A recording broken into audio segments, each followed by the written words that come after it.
Good afternoon, and thanks for joining us today. My name is Corey Pierce, and I'm the Marketing Director here at Churn Zero, and I'd like to welcome you to our webinar titled, How to Have More Strategic Customer Conversations. Before we get started, I'd like to remind you that we are recording this session, and a link to the recording will be available 24 hours after this webinar. Throughout the presentation, we welcome you to submit your questions via the Questions tab, and we will try and answer them as we go. We will also address as many questions as we can during the Q&A portion of the webinar. Now I'm pleased to introduce to you our presenter today, Bob London. Bob is the founder and CEO of Chief Listening Officers.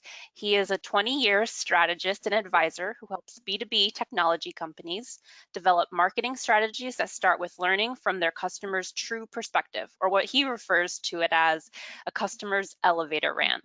Bob has conducted over 2,000 customer interviews on behalf of his clients, who have been honored more than 20 times on Inc. magazine's list of 5,000 fastest growing private US companies, which is really awesome. And with that, I'll turn it over to you, Bob.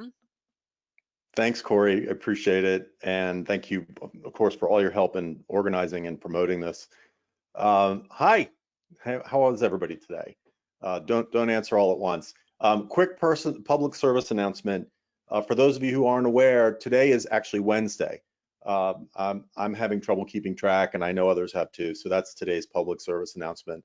But thanks for taking time out of your busy schedules to be here. I know everyone is working, perhaps even more so now from home, continuous meetings than they were before, and all the inherent challenges that come with that. So we really do appreciate you taking time.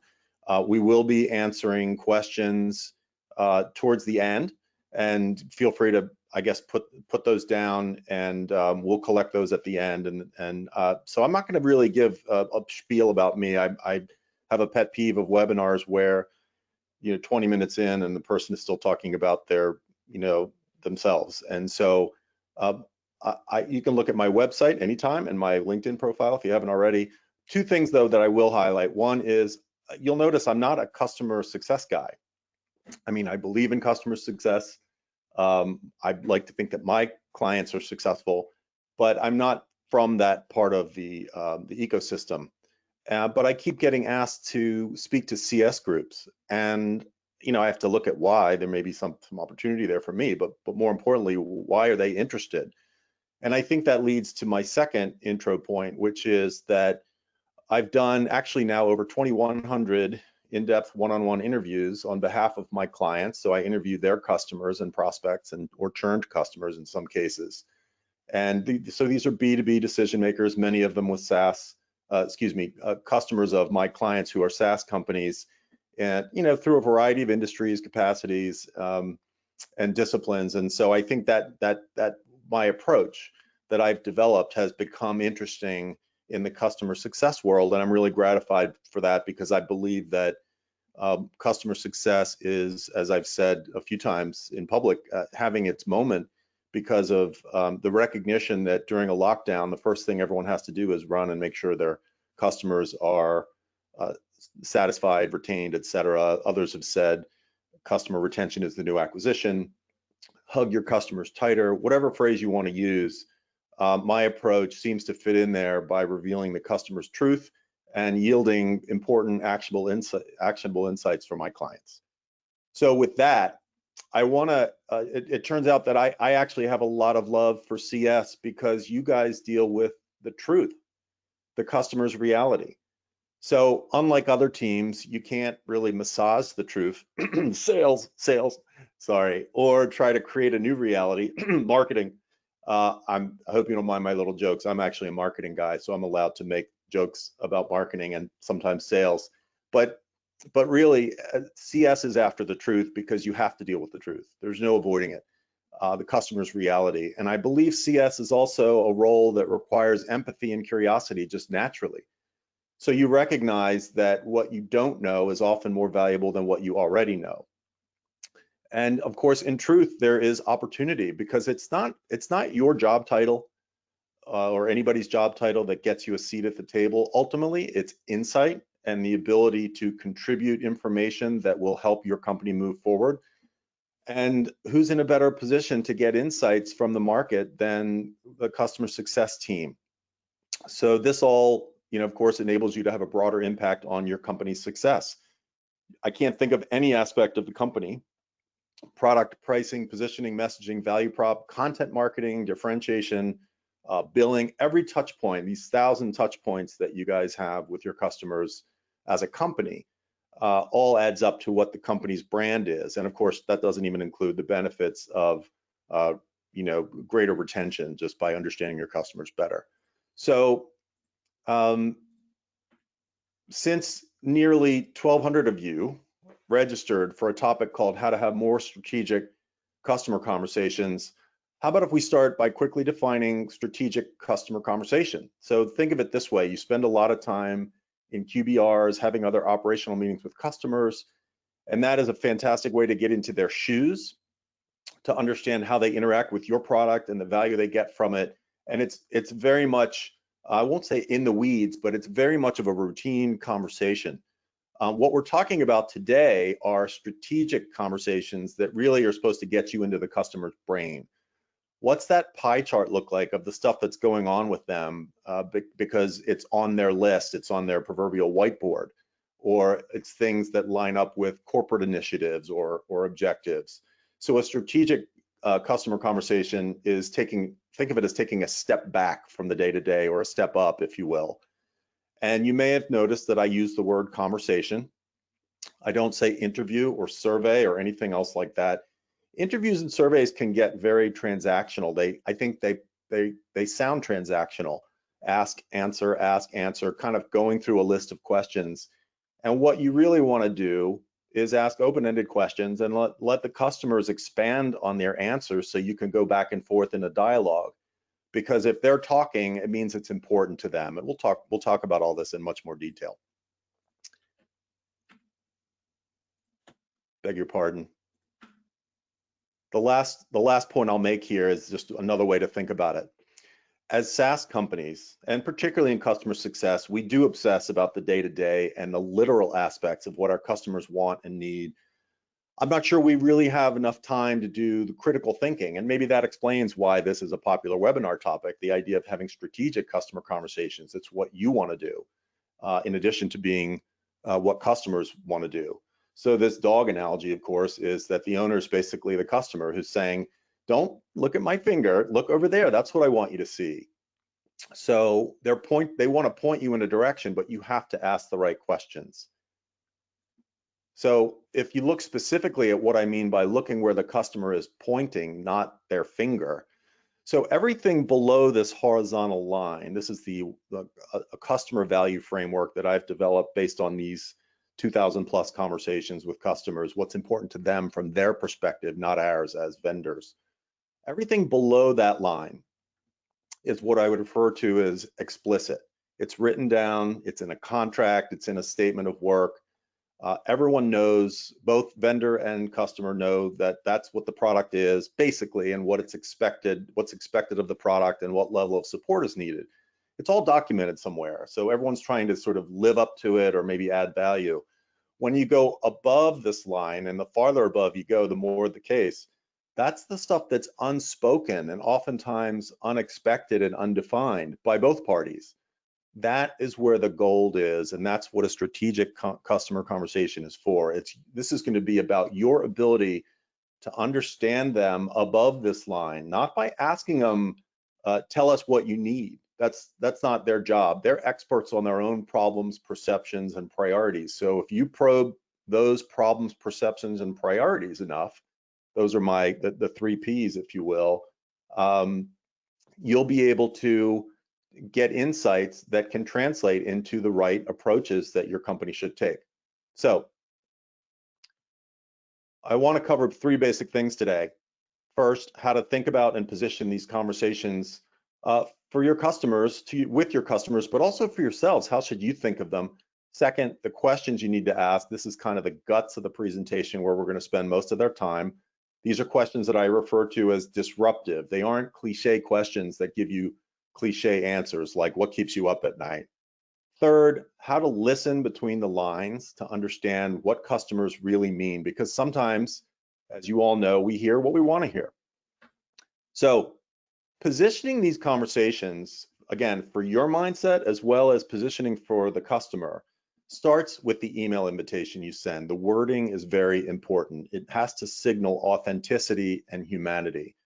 This is the template I've used over the years, which has gotten an 85% open rate when sent to customers and a 65% conversion rate, which means 65% of the people who open it actually end up doing an interview with me. So if you're in marketing like I am, you think you've died and gone to heaven for open and conversion rates like this. Obviously, this is a warm audience when you're talking to your customers. And we're going to talk about this in a little bit. Why is that? Why is it so high? What makes it so high? We'll chat about that in a second. If you're calling churned customers, you can cut those numbers by about 2/3, much lower. And yes, before you even ask, you may absolutely steal this template. I know there will be a recording and maybe a copy of the slides distributed afterwards, and I'm sure you're able to screenshot whatever content you want to keep. So you'll see this isn't a super brief email. It's not one of these teasy sales prospecting emails that's 2 sentences and then asking to pick someone's brain. It's very clear and direct though, and I do recommend that these emails get sent from a C-level executive because that carries a strategic impact. It says, hey, I'm doing this on behalf of the company because it's important to the company.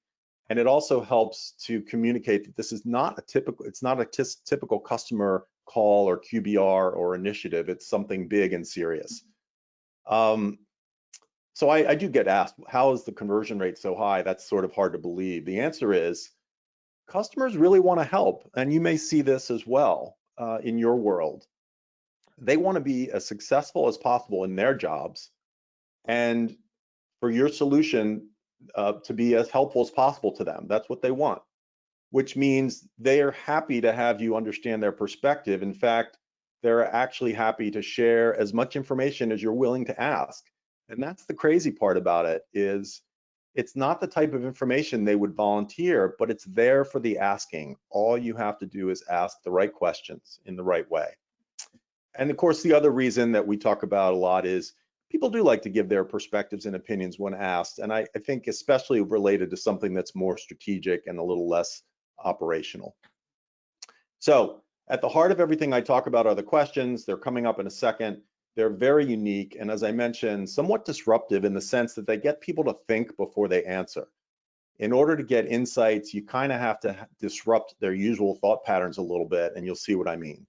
So at the beginning of every call that I make to do a customer conversation, before that you dive right into the substantive questions, it's really important to start the call by setting the right tone and creating this sort of aura of authenticity and comfort for them. So I always ask this question at the beginning. Do you have any questions for me before we get started? Would you like me to give you a bit more context? Why do I ask that? Because between all the emails our customers get on a regular basis, probably a lot of them from us, and the time that elapses between when they got that email and agreed to meet and then when the appointment occurs, it could be several days or a week later, they may have no idea or have completely forgotten the reason that they're on the phone. They may have an idea because they know they're meeting with you and your company, but they need a refresher. So I give them that refresher and I just talk at a very high level. I repeat some of what's in that email. So it's really empathetic and respectful to them to offer to give more context. And the proof is, when I ask this question, would you like me to give you a little more context? 90% of the time, people say yes. So they actually, it's an icebreaker as well. You sort of hear them relax a second. They go, yeah, you know what, Bob, that would be great. Just give me a little bit of context. Great, 30 seconds of context. Then I follow up by always saying, okay, fantastic. I'll try and keep this as brief as possible, and hopefully it won't be too boring for you. And again, it just shows a little bit of humanity and implies an appreciation of their time, which they seem to appreciate. Okay, here we go. We're starting this sort of roller coaster of very substantive questions that are my go-to list of questions for customer conversations. First, so let me ask you, at the highest levels of your company, what's the top priority that everyone needs to be focused on for the next 12 to 24 months? Think about it in terms of what's really important at the board of directors level. So here we are again, creating authenticity and trust by not just jumping into the conversation and immediately asking about features and benefits, which kind of puts pressure on them if you think about it.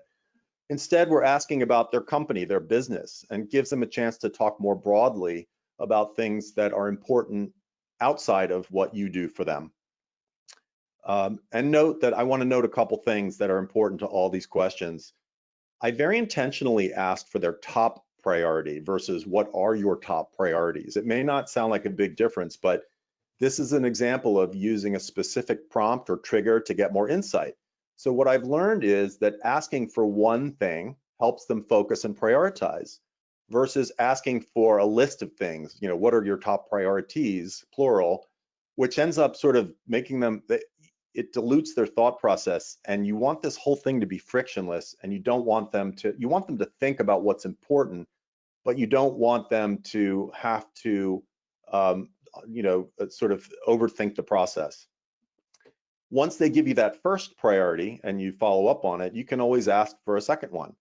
Say, okay, great, thank you. What's your second biggest priority? And of course, all along the way, you'll see you're saying, well, what did you mean by that? How does that work, et cetera. We'll talk about those little sort of kindling, I refer to them as the kindling questions because they help accelerate the fire of the conversation. Then we want to follow up by asking why. Why is that a priority and what are the challenges? You can ask them, give me a little bit of context. What led up to that being a priority? How difficult is it? What are the goals the company has put out that these priorities align with? So it amazes me how so many times we miss opportunities to effectively serve customers better by just getting to know their why, their context. Some people like to know what their customers are incented on or compensated on. That's fine too. I've asked that question before. I didn't include it in this list, but what is driving them? And in this case, what's driving their company?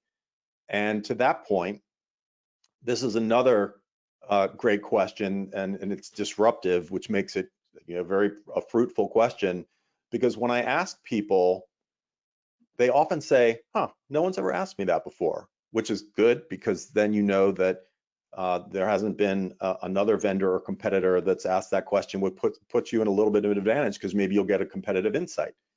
What are your customers' priorities? What challenges are they facing? So again, think about it. Everything your customer does is aligned in some way, shape, or form with acquiring and retaining their customers, growing in their market. So there are other things that go on, including operations and priorities and back office, but ultimately those things are all in service of selling and retaining customers. So your customers will definitely appreciate you asking about their customers, what's important to them, what are their customers trying to achieve, and they'd be very happy to share on this topic. And my work over the last 7 or 8 years is proof that they're willing to share. The next really good question is, tell me about the potential risks that might keep your company from succeeding. So this question starts to reveal sort of obstacles or potential risks that may or may not be in your customer's control, but they're definitely on the horizon. But this question could also trigger insights that your company can help address. So somewhere along the way, the more you learn about what's challenging for them, the more insight you have into how you can solve their problems today and perhaps down the road. So it's really all about aligning with what's on your customer's mind and what they want to achieve and what you can possibly help with. So I want to point out that we're still in this part of the conversation. So this is actually the flow of the questions. We're still not asking them about their department, their job, or how they interface with your product and what they need. We're not there yet. We're still focused on the big picture.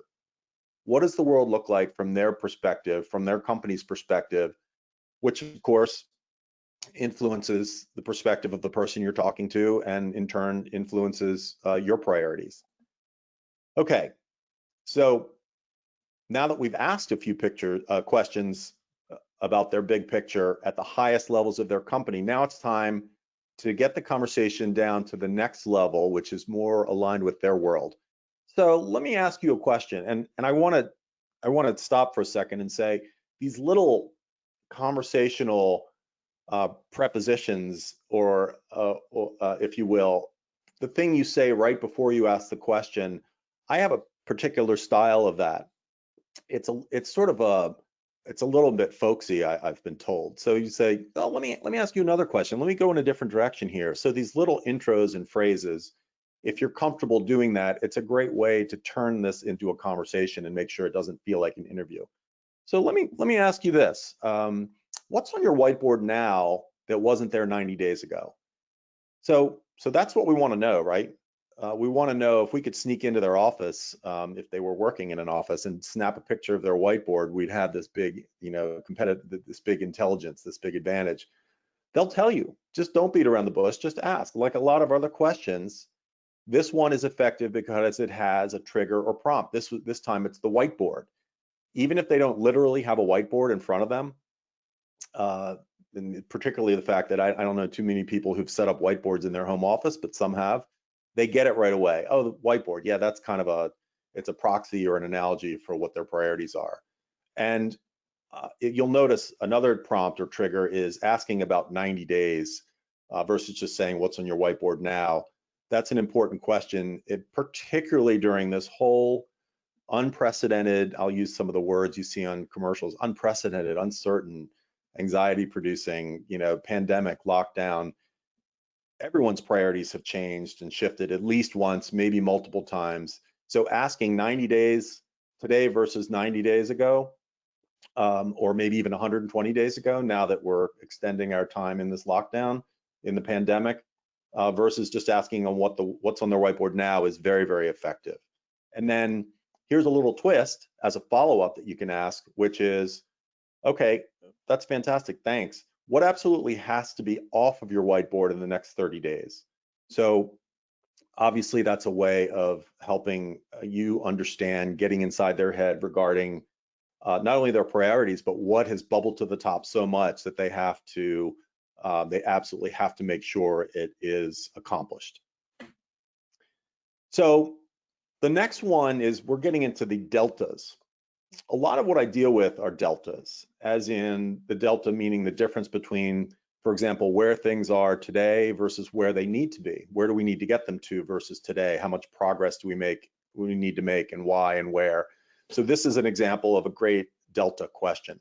What's the one thing, again, you can see I'm using a specific number, one, the one thing you and your team need to get better at this year? Now, I used to actually hold my breath a little bit when asking this years ago because I worried that people wouldn't want to reveal weaknesses or shortcomings or, their areas of improvement. But the world apparently has really changed. People are very transparent. I've never once had anyone decline to answer this question. And as I got comfortable asking it, it's turned out, in fact, to be one of the richest sources of insights because they're giving you the gap or the distance between where they are today and where they want to be in a particular area. And again, it's not just, I don't say what do you need to get better at? Because then they could say, well, team communications and with my group, and not that that's not important, but saying what's the thing you and your team need to get better at? It puts them in a position of sort of what does their department need to do better? I love this one. It is one of my go-to questions. Again, you'll see the specific prompts and some vivid language that gets people to really think. If you had a free, no obligations hour with an industry expert, what's the first thing you'd want to know? Why do you need to ask this? Because every customer and every prospect, even all of you, have a knowledge gap about something. And in this case, we want to know what is their knowledge gap around something related to doing their job. But if you said, let me ask you this, what's your knowledge gap? Sounds very boring and unsophisticated, and it sounds like I was going to say McKinsey-esque, but that would be offensive to McKinsey. I don't mean to be offensive. What's your knowledge gap? Instead, give them this hypothetical. It's a way to expand on this question. So, okay, look, let me put it this way. Say you have a chance meeting with someone who's a guru in your field, really well-renowned, and you could ask them anything you wanted and they would never send you a bill or pitch you. What would you ask? So your customer's answer will tell you the insights they wish they had to do their job better.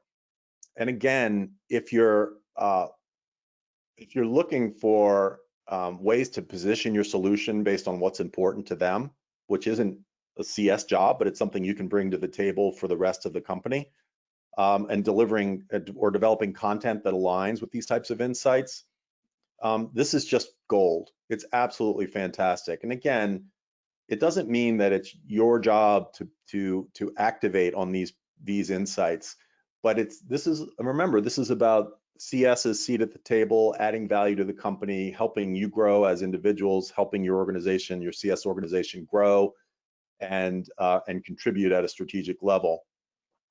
This question also, it's it's not a trick. It's just by its nature. It also reveals what type of expert they'd want to meet, because you'll notice I didn't say, so what industry? I didn't say what industry this expert is in, this hypothetical expert. So if I'm interviewing a CFO in a manufacturing company, for example, his or her answer will reveal where their gap is, and where it is. It could be in finance, it could be in manufacturing, could be in supply chain, could be in billing. And there's all kinds of cross-pollination that you hear about people who you think are in one job, and yet their knowledge gap is in an adjacent field. It's all very fascinating in the way it comes out and the way it goes together. So I want to hit the timeout for a second, because at this point in your strategic customer conversations, you may be wondering, gee, is this really working? Am I getting inside their heads? So I want to give you some of the signals or signs that mean that you are on the right track, and I've touched on some of these. So if the person you're talking to says, before they answer, again, that's this means they're actually thinking, which is really good, because again, we don't want routine, robotic, cliche answers. We want thoughtful ones. They don't have to be really hard questions. We just want them to have to think, because that's oftentimes where the insights come from. So this next one, I've lost count of how many times people have said, wow, that's a great question. Again, it's a sign that you're provoking them to think. And by the way, since I authored these questions, I always say thank you. And they usually get a laugh out of that. And then, hey, Bob, no one's ever asked me that before. So this is obviously great. And if it's not obvious, I'll tell you why. Because it means you can get an insight that your competitors can't get. Your competitors aren't asking this particular question. So if you're asking the question, it reflects on your brand, your company's brand, and your brand, because it shows that you're curious and innovative. And it also, again, gives you that competitive edge. And I'll give you an example of a question that really, so many times I've lost count that people have said no one's ever asked me that before, and it's very shocking, actually. And the last one's funny. It doesn't happen as much with the pandemic, but once in a while someone says, Bob, hold on, let me close the door. So I know when that happens, I do sort of a little virtual fist pump, and I think to myself, this is going to be a good one. So those are some signs. Now back to the questions. Let me ask you, is there something that we're great at, better than anyone else? So why is this important? Like, why go there? Why could be a Pandora's box? So a lot of companies, and even SaaS companies that were originally founded by solving one problem really well, they start to become more of an all things to all people solution. Not just features and benefits, but the positioning, the marketing messaging, the sales messaging. You don't want to lose a sale, so you'll say, yeah, we're great at solving this problem. You add features and capabilities, and you claim to have multiple benefits, but what's the core value you offer? What's the thing that's really irreplaceable, or that's really the connection between you and that particular customer? What's the thing they can't get anywhere else because you do it so well? That's important across the company. That's not just a CS thing. If I were the chief marketing officer, if I were the chief revenue officer, if I were the CFO, if I were an investor, if I were the CEO, certainly, I'd want to know the answer to this. So I'm actually a great example of someone who used this question. This is where I kind of invented it almost accidentally during a listening tour that I did on my own behalf when I was thinking about, I'd been a marketing strategy, more of a generalist for a fairly extensive period of time, and I wanted to transform my consulting practice and be more specialized. I wanted to be distinctive and specialized. And here I am in an area where I have my deepest passion, which is leveraging curiosity, innovative thinking, et cetera, by engaging with my clients, customers, and prospects, bringing back insights that fuel, in my case, mostly positioning, messaging, brand strategy, and go-to-market strategy. So, and it was because when I asked people this question, that's what they told me. This is what you're great at. And I, believe me, I held my breath. And when I asked the question, I thought, what if nobody says I'm great at anything? And that would suck. But it wouldn't put me below anybody else kind of in my field. It just would mean that I'd have to fight harder to think about what my advantage was. So enough about me, back to you. Okay, speaking of being courageous and asking courageous questions, here's another very bold one. What's the biggest thing that surprised you since you signed the contract with us? Now, I know for a fact, because I've asked this question so many times, people they know the answer. They've got answers in their heads. This is a classic example of you just don't want it to be there and fester. You want to know about it. What's the biggest thing that surprised you since you signed the contract with us? Again, it may take your breath away for a second thinking about, why do I want to know that? But if you buy into this, if you take the leap of faith that we want to get to the truth is valuable, the truth will help us grow, then you take that leap and you ask the question. And again, this is a delta question, the delta between what was their expectation and what's been their actual experience with you. And you get all kinds of great stuff. And I've had clients who've asked, I've coached them on how to ask these questions, and they've come back and said, you know what, we just rescued a customer that we called them, and it turned out they had a very negative experience with us, 6 months ago, and they had been kind of unhappy since, and they just never brought it up, and we didn't ask, more importantly, and they were able to save that customer, which was something along the lines of 20% of their ARR. So now you don't ask directly what was the biggest negative surprise. You ask them about what was the biggest surprise. So sometimes they'll give you a positive surprise, which is fantastic. But the point is, you can't be afraid to ask, because again, you guys are truth seekers. And the world, quite honestly, is becoming, maybe not in some other important parts of the world, truth seeking, but in the business world, transparency is king. Transparency, look how much transparency there is now between employers and their employees. How much transparency employees demand. And that's occurred, and the internet has obviously facilitated that. Same thing's happening with customers, whether it's customer review sites or just customers that are more, open book management, that sort of thing. That's the way the world is going. So you might as well get the truth before your competitors do. It may sting a little bit, but getting the truth, as we've said, is the only way to improve. Okay. These questions actually are getting a little bolder as they go. Talk about a bold question. Only ask this if you're willing to hear the truth, even if it's not all sunshine and rainbows and ponies. If a competitor contacted you tomorrow, would you ignore them or want to learn more? I know I've had some clients that have been nervous about me asking this question, not because they were worried that they were going to get bad, horrible feedback, but just because it's one of these, why would you ever utter the word competitor? And I think that's a little bit of an outdated notion. Everyone knows that everyone has competition at some level.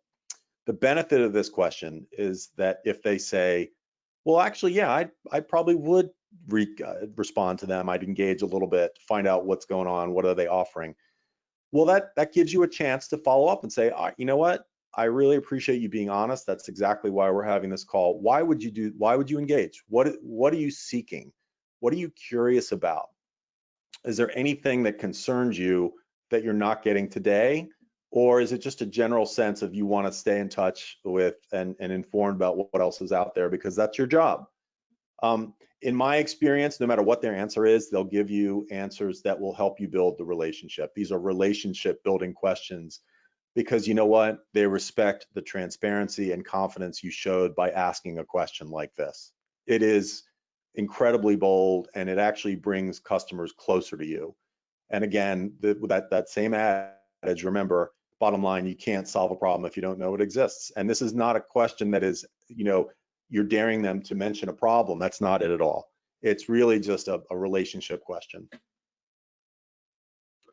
So similar to the previous one, and again, this is something that it does make some companies a little uncomfortable in the beginning. The best way to understand the value you add to your customers is by asking them to imagine life without you, without your company. So you may find that they think of you as indispensable. Great, then ask why. What is it? It goes back to that sweet spot question that we talked about a few minutes ago. What are you guys great at? What's connecting you to them that they can never lose? What can't they live without? Or you may find out that you have work to do to prove your value to them. And it doesn't mean you're not adding value. Sometimes, as we all know, it's a matter of making sure the customer is aware of that value and how unique and distinctive it is. And of course, there are situations where you're not adding enough value because their expectations are not being met. Again, that's the life we chose as, in the CS world. That's what they say in the mafia. This is the life we chose. We have to deal with the truth. So I'm wrapping up very shortly, but I want to say that this is my go-to question. And what I mean by that is sort of, if I could only ask one question, if I only had time to ask a customer one question, this would be the one. It's definitely the most thought-provoking. What would make you a customer for life? This one has the longest, that sometimes it goes on for 10 seconds. And I finally, if I can't stand it anymore, I'll say, look, I'm not asking literally a customer for life. I'm not asking you to sign a contract with, XYZ company. But what I'm asking is figuratively or literally a customer for life. What would that look like to you? What would that feel like and look like, and what would it have to include? The reason I partly know, in addition to the insights that I get, is a lot of people have said, well, that's a great question, So that means they're going to give you a thoughtful answer, not one that's off the cuff. And all of this translates into, again, it's relationship building and customer intimacy. So you know what else they say? And this is the fascinating, shocking thing to me. They say, no one's ever asked me that before. And when I do talks in front of a live audience, I'll say, so if I asked for a show of hands, I bet most of you would say you'd love to have customers for life, right? No one's ever going to leave. So you want customers for life. That's what you want. But we aren't taking the time collectively to ask customers what that ideal relationship would look like for them. So what value do they need or want that they don't get today? Where's their business heading and how can you support them? So again, you can infer the answer to this question based on some of the answers to their previous questions, if you think about those questions. But this is a way to, again, you're wrapping up the call. Now, let me ask you just one last thing. What would make you a customer for life? And I've found that it's very effective. And again, because they're not being asked that question, it means your competitors aren't asking that question yet, because those competitors haven't seen this webinar, which they might one day. So now the conversation, you're sort of bringing it in for a landing here, but it's not done because the way you end these calls, these conversations, is just as important as how you started it. Is there anything I didn't ask that I should have? Is there anything you were hoping I'd ask but didn't? Or is there anything you were kind of relieved that I didn't ask about? These questions might appear to be throwaways, but actually they almost always reveal more useful additional insight. It's not like when you leave a restaurant and they say, oh, I hope you had a nice meal, or how was your meal? You're like, yeah, I just want to get out of here. Even if the meal was bad, you're probably not going to stop. This is not that. In fact, I'll ask this question, and instead of just going immediately to wrap up, we might talk for another 10 or 15 minutes based on the answers to this question. So, and again, it gives them a chance to sort of, how if you ask someone a question, do you have anything to add? And they'll say, no, I just wanted to say, and then they go on for 5 minutes. That's kind of like this. So they'll recap for me what they think is important in some cases. Sometimes they'll go back and clarify something they said. And it gives me a chance to play back to them what I heard them say, and because my job is to make sure that my notes and my conversation captures the essence of how they feel and what's important to them. So the last section of this talk is called Listening Between the Lines, which We've all heard the expression reading between the lines. This is listening between the lines. It's inference. How do you hear the stuff that's important in between what people say or what they didn't say? So I've used this phrase. Here's what it means. It's not unlike terms like active listening or participatory listening. This is not dissimilar. The only way, by the way, this applies to us in our homes and family relationships, even though I don't seem to be quite as good as it at home as I am at work. It's a big joke when I named my consulting practice chief listening officers. My wife and my two sarcastic sons said, "Oh yeah, that's really great. How are you going to do that?" But the only way to do this is to listen effectively, is to completely drop all of your thoughts and devote yourself to listening and understanding what the other person is saying.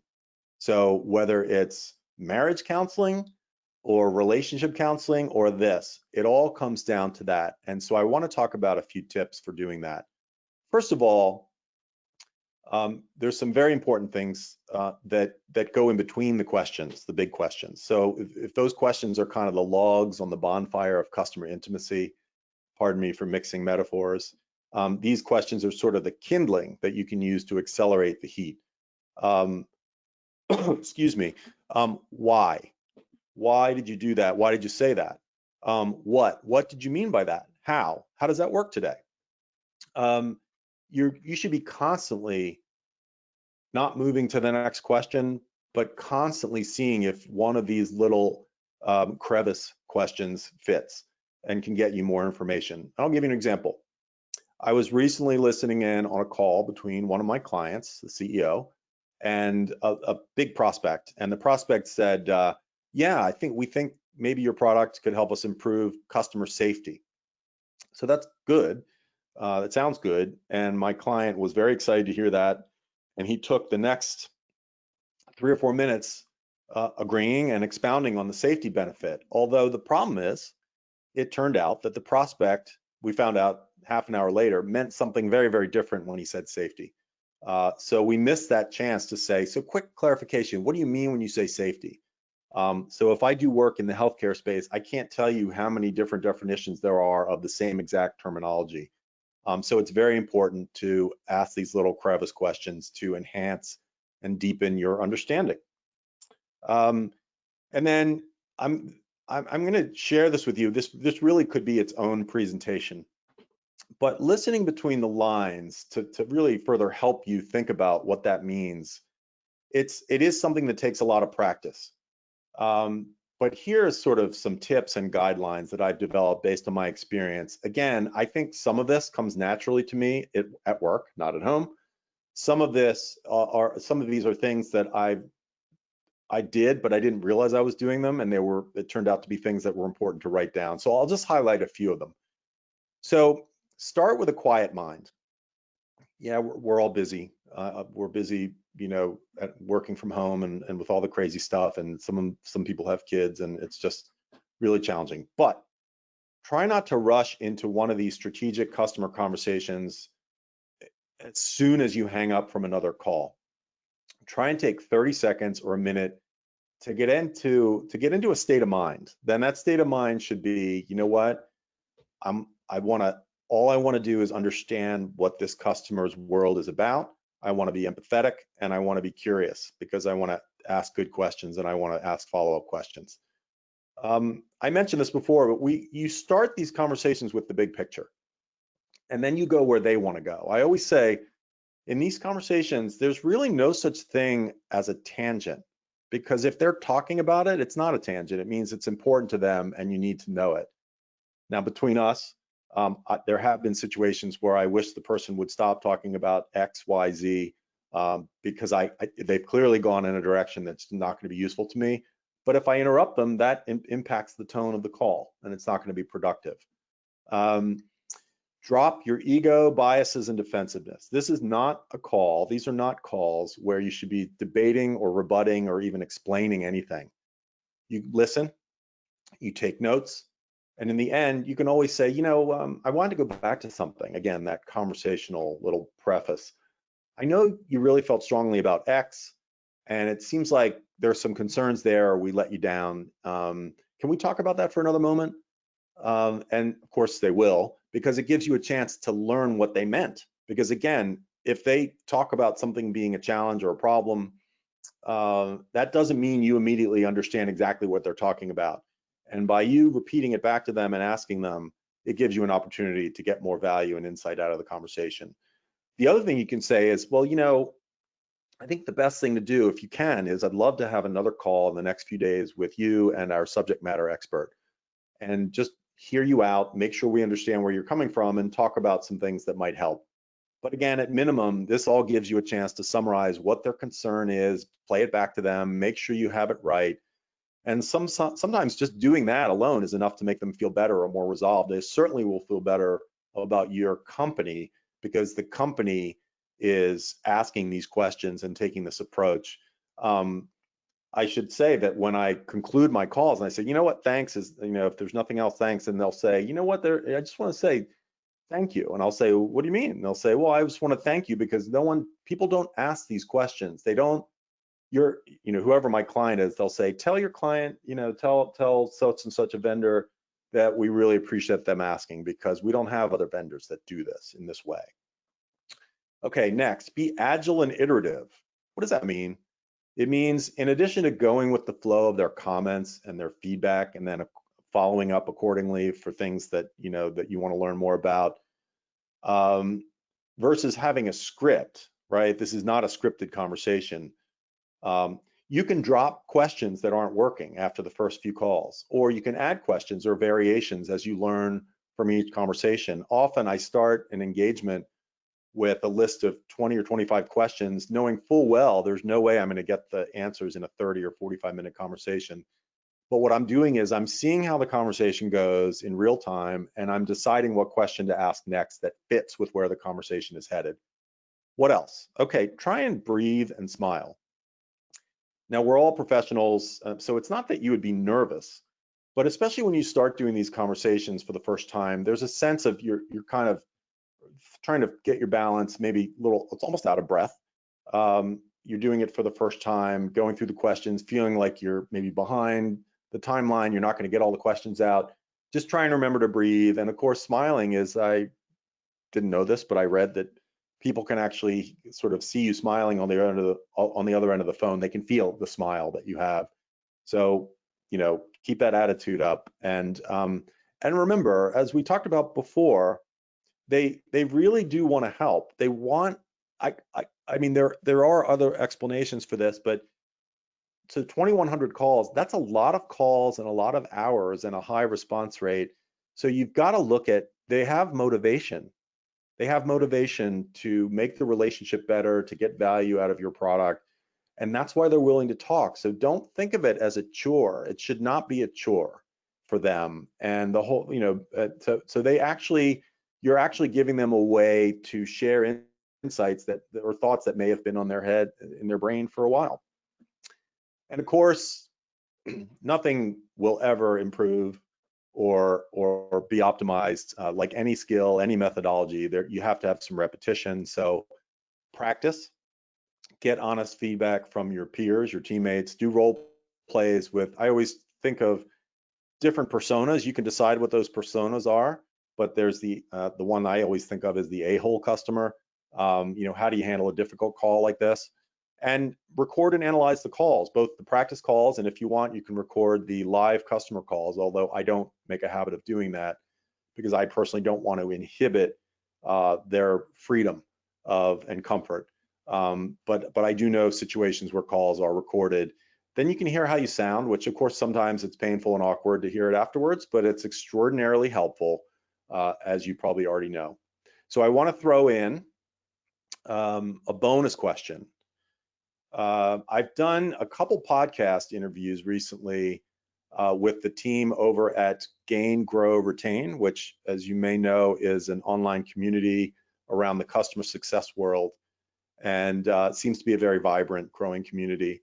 And this question during the podcast interviews seemed to get a ton of play, even though it doesn't really fit into a traditional customer conversation like the ones we just talked about.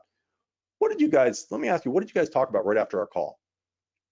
So Why? So here's why. A lot of times, whether it's a pitch meeting or a customer status meeting or a QBR or even a troubleshooting call, excuse me, we tend to sit around internally and have the dreaded debrief where we reflect on how it went. It's actually called guessing. Um, but the most important part of a debrief is what the other party thought. So you can just ask them. You send them a quick email, and I've done this for my consulting practice, and you say, hey, do you have 5 minutes? Jump on a call, and then call and ask them this question. What did you guys talk about right after our call? I used to say, what after I left the room, what did you guys talk about right afterwards? So you really cut through some of the internal chit chat and debate about how it went and what's important. The truth is not with you. It's not in your conference room or on your Zoom. It's just a question away. You can email them, ask for a brief call, ask this question. And again, how confident do you sound asking this? You know, it's a question that sends a message that you want the truth, you want transparency, and you're eager for feedback. And transparency, of course, builds trust. Trust turns into dollars down the road. So I want to give you a quick screenshot alert. If you like taking screenshots during webinars of things that you want to remember, here's every question in one place. So feel free to take a screenshot of this. I'll give you another few seconds. And I'm also going to, on the next slide, give you a link. And that is customerrediscovery.com.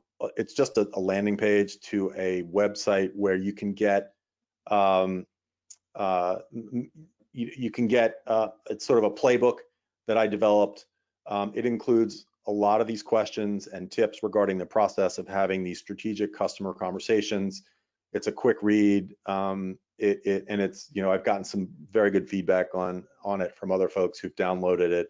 And so I haven't been looking at the chat box, but I'm really hoping you guys are submitting questions. I'm going to throw it back to Corey in a second, and I'm hoping to answer specific questions either about your situation or the approach I've described or things I've left out, etc. And I really appreciate you guys giving me this time. Thank you. Corey, I'm throwing it back to you now.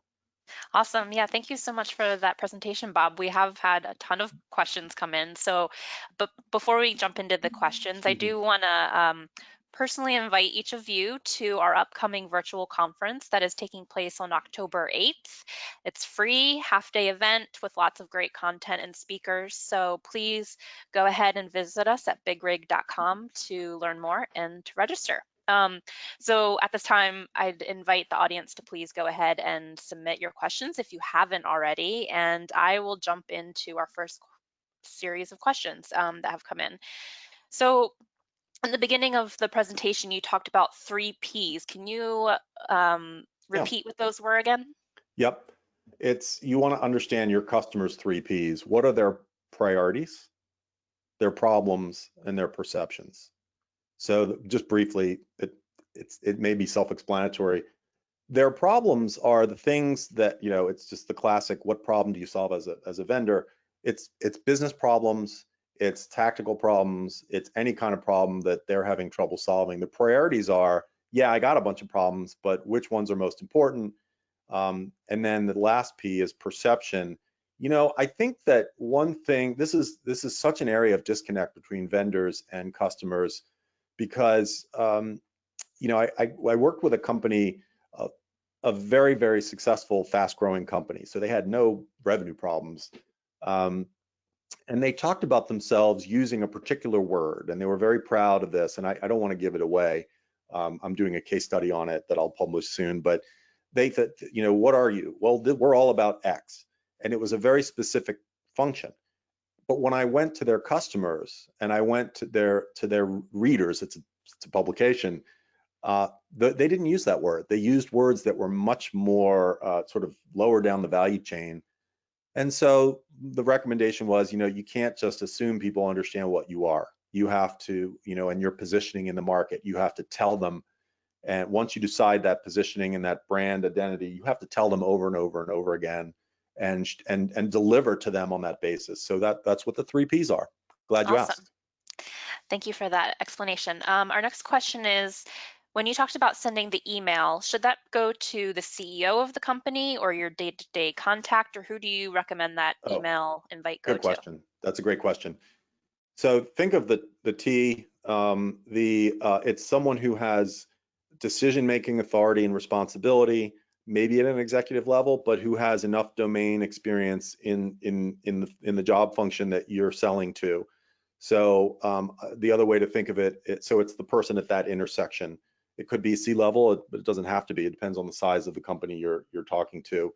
The other way to think about it is it has to be someone who recognizes firsthand the value of the solution and also knows what it costs. So I've had some conversations where, yeah, I love it. Oh, well, what's the return on investment? I don't know. I don't even know what it costs. And then I've had others where they know what it costs, but they're not hands-on with it. So look for someone who's got both parts of that equation. Awesome. I think that makes a lot of sense.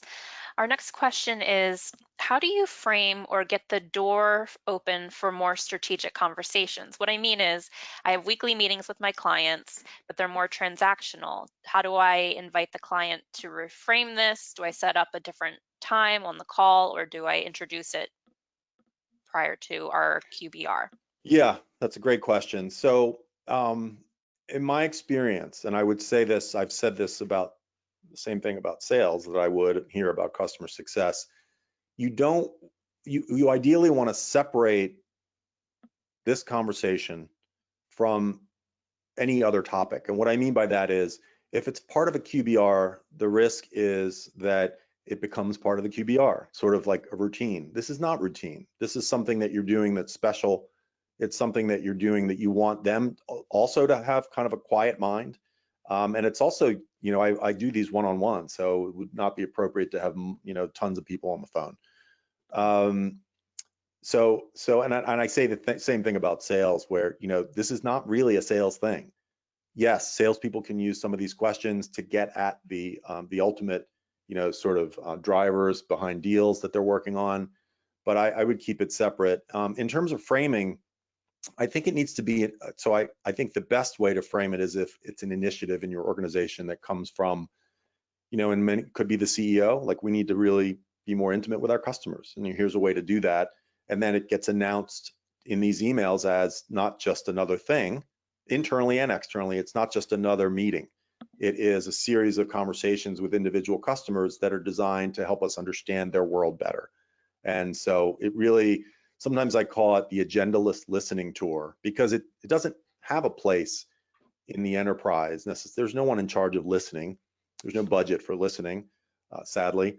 But it's important to make it communicate it and frame it when it's a priority for your company. Then customers will appreciate that. I mean, it's a tough question to answer like this, but read that email again when you look at the presentation, the email template that I published here, and just read it again and see how that sounds. And if you have any questions, anybody can contact me anytime for more sort of personalized questions.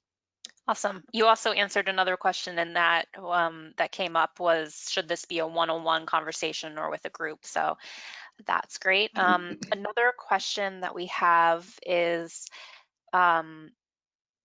any recommendations for the timing, how many questions we should be trying to get to, or a certain allotted time that we're asking the customer to carve out?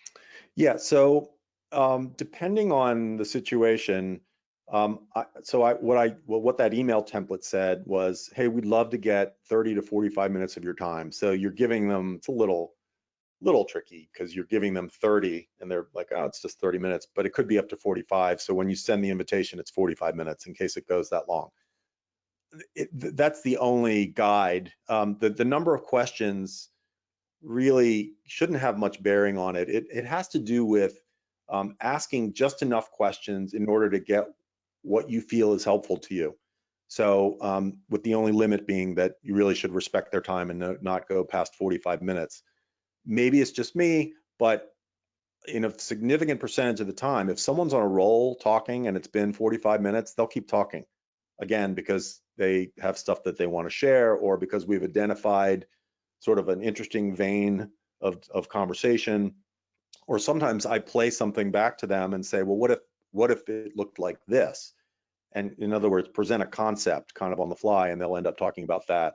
So if you forced me to come up with a number of questions, I'd say it's usually no more than 10 or 12. Makes sense. How often should companies go about having these discovery conversations, or maybe even rediscovery conversations? Is it once a year, quarterly, or any kind of set cadence that Yes, you recommend? every day is mandatory. Every day. Every day. I mean, it's a loaded question for me. I think once a year is actually good. If I could convince, whether they hire me or not, if I could convince companies to do this once a year, I actually think, and I'm not overstating it, I think the world would kind of be a better place, because there'd be so much less friction, not emotional friction, but just sort of back and forth questions. And companies that do this will grow faster. And the companies that grow faster have gotten there because they're more curious. So I've looked back at my clients, and it's stunning how many of them on the Inc. 5000 list, and it's not because they hired me, but because they're successful. One of the ingredients is this curiosity factor. So they're out there. It may be that they don't hire me, but that the CEO is out there having meetings with customers all the time, and he's not in selling mode, he's more in listening mode.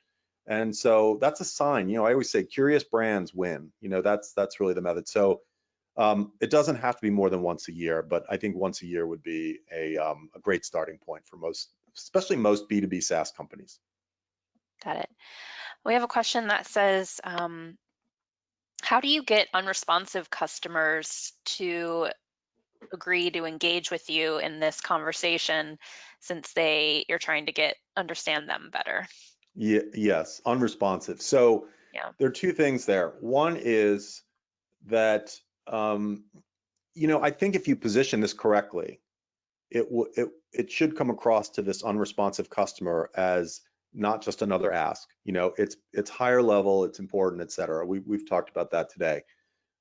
On a tactical level, something that I've done recently and recommended to others is sending an email that the subject line says, just looking for a 1-digit reply. And then underneath it says, hey, Joe, I know you're busy.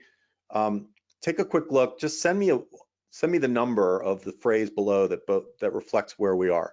1, things are great, you just don't have time to talk. 2, busy this week, would love to talk next week. 3, you know what, we're not interested.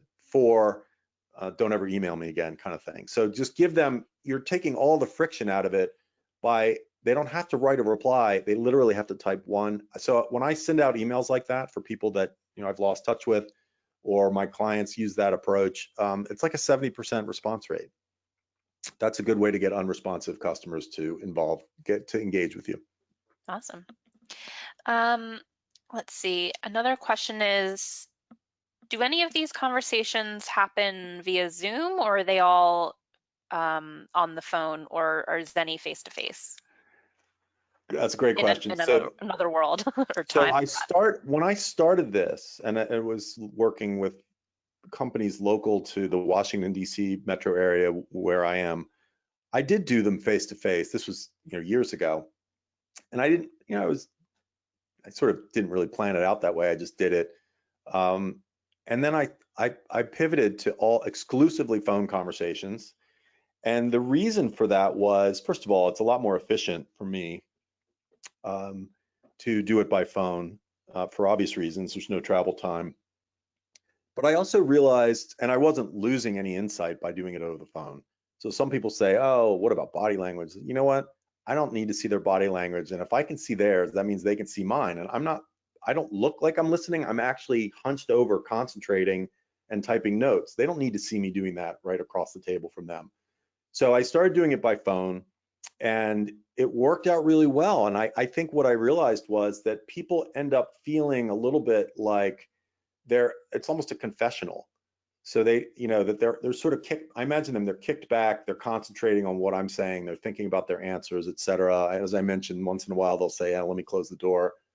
So I don't use Zoom. I don't need to see them. I really don't. I have no desire to see them.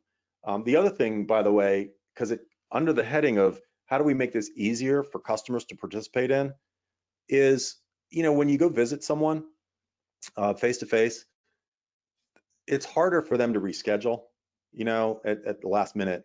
It gives them less flexibility. And then literally, even down to like they're thinking about, who is this guy again at 2:30? Bob, what? And then I show up and I'm wearing like, what I think is a nice shirt and jeans and a jacket. And he's like, what? What is that? Like, well, jeans and a jacket, that's like 1989 or so. I don't want any judgments to be made in either direction. And then they're thinking, do I have to validate his parking? I don't want any of those burdens to be on the customer. I just want to talk. I just want to talk and listen and take notes. And the phone is an awesome way to do I think that makes a lot of sense. it. I obviously Um, feel passionately about it. well, you've lived it, so I think we'll take your advice there. So we've gone a little bit over time, so I think we'll wrap it up there. I wanted to thank everyone for joining us today. Again, we will be sending out a link to this recording tomorrow that you can view on demand. And thanks so much, Bob, and everyone else for My joining us. And pleasure. I hope everyone has a great rest of their day. Thank you, Corey. Appreciate it. Thanks, Thank everybody. you so much. Bye, Bye. everyone.